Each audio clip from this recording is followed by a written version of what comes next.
The Philadelphia Eagles did a lot of talking last offseason. The self-proclaimed dream team ended up going 8-8, missing the playoffs.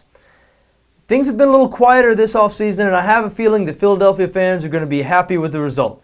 The Eagles have a great offense in place. They have a defense who got better as the year went along. Juan Castillo, in his first year as defensive coordinator, for the first half of the year, that defense really struggled. Towards the end of the year, they picked it up. They did win their last 4 games in a row. The Eagles, I think, are a dark horse Super Bowl contender this year. They do play in a tough division, the NFC East, with the defending Super Bowl champion New York Giants, Dallas Cowboys, and Washington Redskins.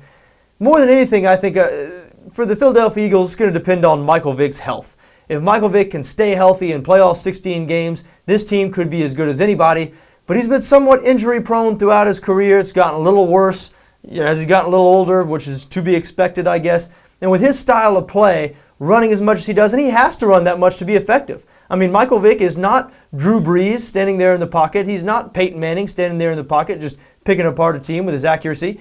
Can throw accurately at times, but for him to be himself, for him to give to the team all that he can give them, he has to be able to run the ball and run it plenty. And this is a guy, sort of a slight build, does get injured, does get thrown around a little bit, and if he goes out of there, the Eagles have no chance. Nick Foles, the backup rookie from Arizona, he's got no shot at playing well this year.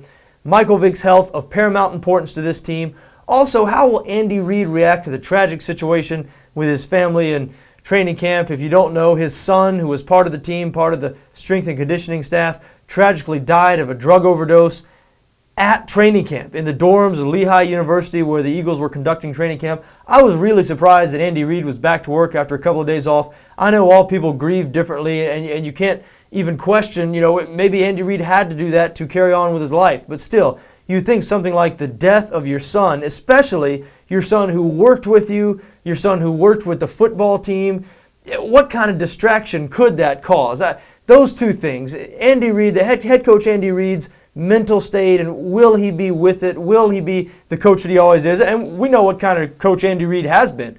Longest tenured coach in the NFL. Been a great coach to back. I mean, the friend to a better for years. In his 14 seasons, the Eagles are 127, 97, and 3 against the spread. They were only 8-8 against the number last year, but traditionally Andy Reid teams know how to cover. Now again, with the tragic situation this year, how will that affect Reid? How will that affect the team? Will Michael Vick stay healthy? These are the most important issues, I think, for the Philadelphia Eagles this season. As far as Super Bowl odds go, 10-1 out in Vegas to win the Super Bowl, 14.5 to 1 on BETDAQ right now. So I say they're a dark horse Super Bowl contender. I guess they're not that much of a dark horse. They're among the favored teams, and they should be. Philadelphia has a lot of talent, and I expect a good year from them this year.